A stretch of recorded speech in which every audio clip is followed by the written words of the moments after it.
It's that wonderful time of year again, folks. Aiden Anderson here with the Moscow Minutes. Every year, the Moscow City Council and staff sit down and put together the city's budget for the coming fiscal year. Next, they hold a public hearing for the budget to allow for public input and then approve a final version. Today, we're going to be walking through some of the details of this coming year's budget, comparing it to how things were budgeted last year, and highlighting anything that stands out. Let's start simple.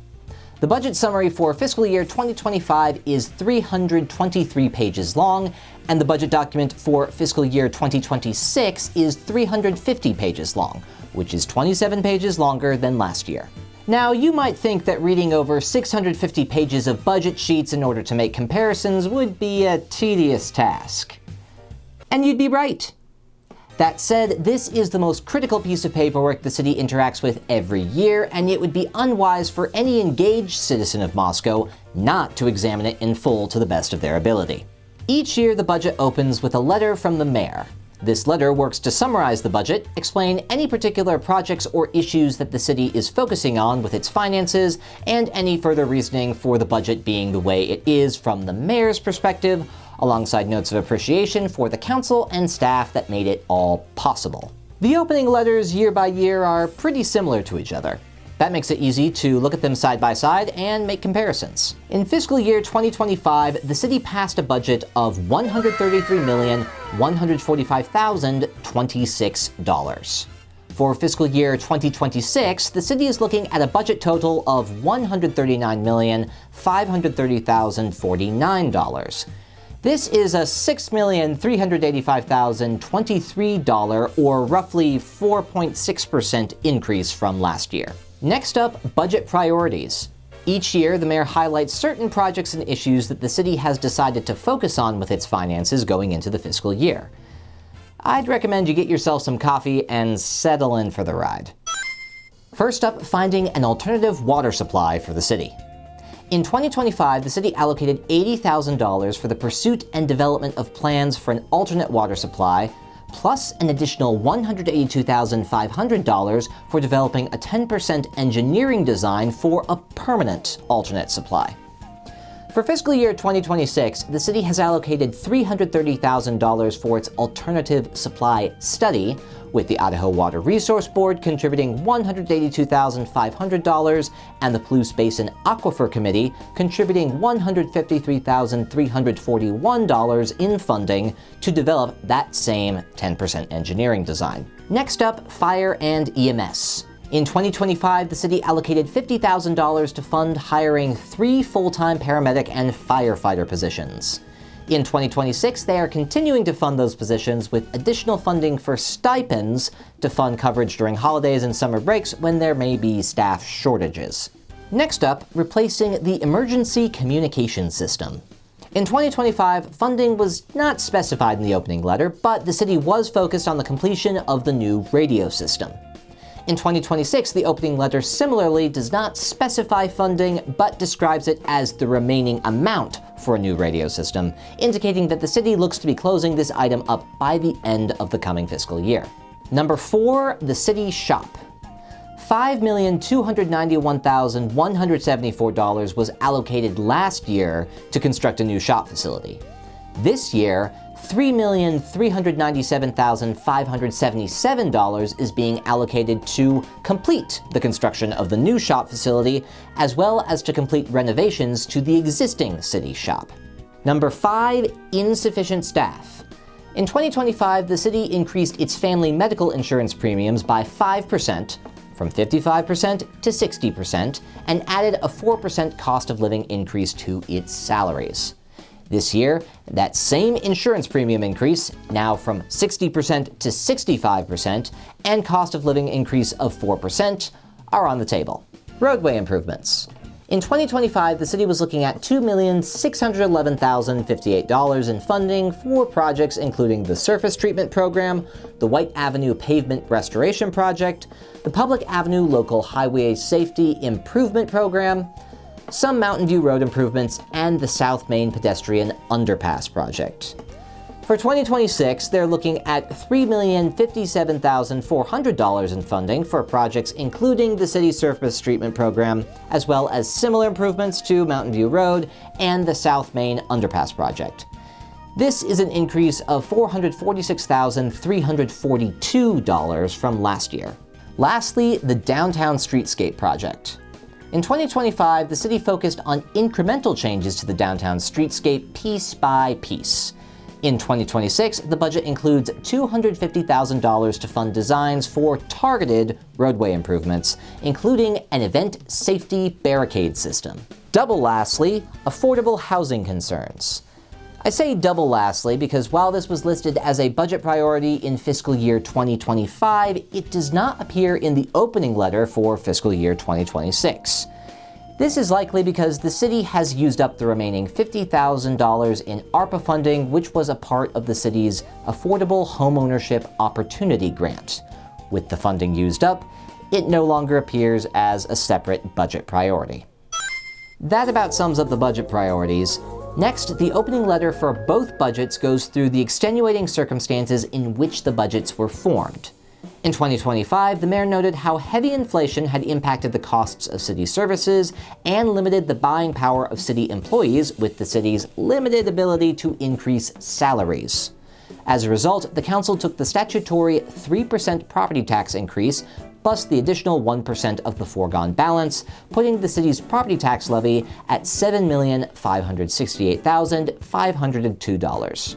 For 2026, the mayor's letter states that inflation has remained an issue, with an emphasis on how difficult it has become for the city to provide competitive wages for its employees. The city is again taking the statutory 3% property tax increase plus the additional 1% of the foregone balance. The proposed property tax levy is $7,972,281. All right. Time to get up and stretch, maybe do some jumping jacks, and let's get into the structure of the budget documents. I could choose to go through each minute detail with you, but we filmed the city council doing that last week, and that meeting was well over 4 hours long. If you want the details, go watch that video. Instead, this will be an outline of the budget document structure so that you can be more prepared to navigate it when you go through it yourself. For fiscal year 2026, we start on page 6, which outlines the uses of the budget as a policy and management plan, as a financial plan, and as a communication device.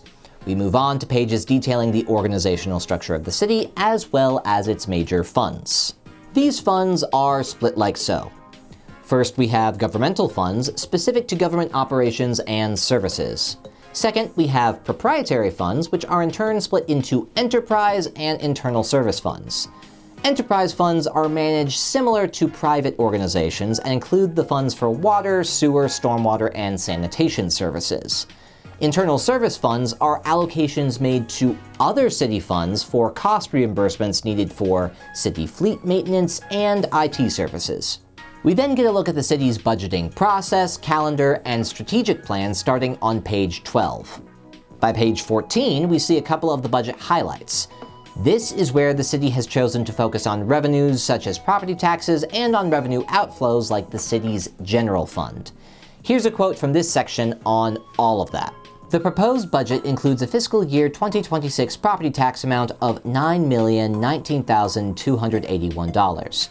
Of this amount, the general fund portion to fund general governmental services is $8,089,463, including the state of Idaho personal property replacement funding, while $1,047,000 is allocated to the debt service fund for scheduled debt service payment of the 2019 voter-approved general obligation capital facilities, police station construction, 10-year bond. Next up, we get some of the highlights from the expenditure side of things. Here's another quote. Expenditures budgeted in the general fund, including operating transfers, have increased by 2.4% from $20,126,428 in fiscal year 2025 to $20,619,425 in fiscal year 2026. In response to financial challenges the city experienced in fiscal year 2024, the city eliminated 6 positions, including 2 patrol officers, a communications manager, an accountant 2, an arts assistant, and a parks administrative assistant position. These positions remain vacant and unfunded within the proposed fiscal year 2026 budget.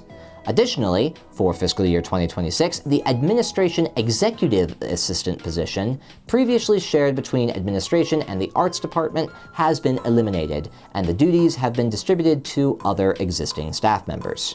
We then get a breakdown of city property taxes on page 20, followed by a summary of city revenues and expenditures. What follows in the document is a lengthy breakdown of the city's budgeted funds. These funds are broken down by department and include chart comparisons to last year's budget combined with brief explanations of the changes and reallocations year by year. This section constitutes the majority of the 350-page budget document. We're just about finished here, but I'd like to put some of my own thoughts on the table. The short version is that the city budget for the coming year is following a similar trajectory to last year, and looking at the details, there are some slight shifts taking place related to staffing, legislative constraints, and completed or soon-to-be-completed projects. That said, we are talking about a nearly $140 million budget for a town of just over 25,000 people. That sounds jarring no matter how you spell it out. Consider the city of Coeur d'Alene, whose population is around 56,000 people and whose budget last fiscal year was about the same as Moscow's is planned for this coming fiscal year. The same amount of money, roughly $140 million, but one town has twice the number of people in it. Now, obviously, the two cities have different needs, different dynamics, different expenditures, different outside pressures. Comparisons of that sort remain nonetheless, and it would be unsurprising to me if someone looked at that and was concerned about a possible lack of fiscal responsibility in Moscow city government. How could the city of Moscow address such concerns? I'd argue that changes could be made to allow greater public access and community interactions when it comes to the budget process itself. While the proposed budget documents become available in the summer each year, the process actually begins as early as February as department heads and city staff submit their individual budget requests to the city's finance department. I would simply ask the city if there were any way that this early budget request process could be made into a series of public meetings of some sort. It seems to me that this would allow for a greater degree of public notice and awareness of these crucial preliminary meetings and hopefully boost engagement. On top of that, an increase in the dialogue between city staff and the public could allow for a better mutual understanding of city financial decisions. Maybe I'm a little optimistic as to what's possible, but it seems to me that both an engaged and interested public and a transparent and outreach-focused city government are necessary for goals like the yearly budget to be justly achieved. This is just my 2 cents as regards a way to possibly encourage both the public and the city in the right direction. Now that I'm off my soapbox, I hope that this video makes navigating the budget document a little easier for you. This document is by far one of the biggest decisions the council makes every year, and so citizens should make sure to have input on such a decision. As a reminder, the city is making choices as to how to spend your money, and so you ought to provide a say as to how that money is spent. The budget hearing will take place at the city meeting on August 4th at City Hall at 7 p.m. If you want to look at this document yourself, check out the Financial Documents page under the Government tab of the City of Moscow website. We'll have a link posted with this video. And as always, if you have any questions, please reach out. I'm Aiden Anderson with the Moscow Minutes. We'll see you next time.